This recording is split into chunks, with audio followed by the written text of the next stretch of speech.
Hallelujah. स्वागत है आप सबका मेरी भविष्यवाणियों की पुस्तक में। तो आइए हम आज के पवित्र वचन को पढ़ेंगे जो कि परमेश्वर के दास प्रेरित अंकुर यूसुफ नरूला जी के द्वारा लिखा गया है। अगुवे की अगुवाई जरूरी है, जैसा कि उत्पत्ति की पुस्तक अध्याय 24 उसकी 36 आयत में लिखा है। और मेरे स्वामी की पत्नी सारा के बुढ़ापे में उससे एक पुत्र उत्पन्न हुआ है और उस पुत्र को अब्राहम ने अपना सब कुछ दे दिया है। मेरे प्रियो, बाइबल में लिखा है कि अब्राहम ने अपना सब कुछ अपने पुत्र इसहाक को दे दिया। अगर अब्राहम ने अपना सब कुछ इसहाक को दे दिया था तो उसने अपने दूसरे पुत्रों को क्या दिया था?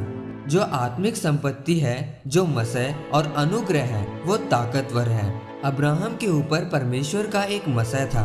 परमेश्वर ने उससे कहा था कि तू आशीष का मूल होगा, तेरा वंश देशों का अधिकारी होगा। उसका वंश तो इसहाक के अलावा और भी थे, लेकिन उसने अपनी प्रतिज्ञा, अपना वायदा, अपना सब कुछ इसहाक को ही दे दिया। अब्राहम जहाँ भी जाता था वह वहाँ सबसे बड़ा बन जाता था, चाहे कोई राजा ही क्यों ना हो। जब उसने अपना वरदान इसहाक पर उंडेल दिया तो अब इसहाक भी जहाँ गया उसके मसा के कारण उसने सरकारों को भी पीछे छोड़ दिया। जब आप अपने अगुवे के प्रति और परमेश्वर के प्रति विश्वासी बने रहते हैं तो आप मसीह किए जाते हैं। पुराने नियम में हर राजा के पास एक याजक, एक नबी रहता था जो उनकी अगुवाई करता था। बाइबल में लिखा है कि जब अराम का राजा इजराइल पर अमुक स्थान से हमला करने वाला था तो उसकी यह योजना असफल हो गई। उसने अपने कर्मचारियों से पूछा कि तुम में से ऐसा कौन है जो इजराइल में जाकर हमारी सब योजनाओं को बता देता है। जो कुछ भी हम करने वाले होते हैं वह उनको कैसे पता लग जाता है।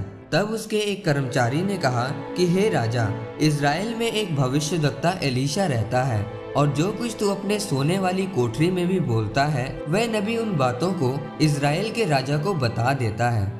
आज लोगों को मसीह की कदर नहीं है। अगर उनको पूछा जाए कि आप कौन से चर्च जाते हैं, आपका अगुवा कौन है, तो वो कहते हैं हमारा अगुवा पवित्र आत्मा है। इसीलिए आज पास्टर टूटे हुए हैं, क्योंकि अगर सिर्फ पवित्र आत्मा को काम करना होता तो प्रभु यीशु मसीह को 12 चेलों को चुनने की जरूरत नहीं थी।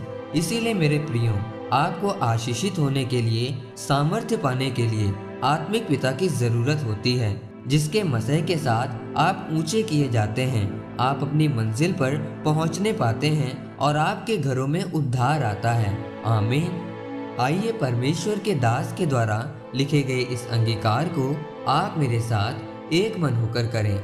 सर्वशक्तिमान परमेश्वर, इस वचन के लिए मैं आपका धन्यवाद करता हूँ और आपके दास के लिए भी मैं आपका धन्यवाद करता हूँ कि आपने उन्हें हमारी अगुवाई के लिए खड़ा किया है।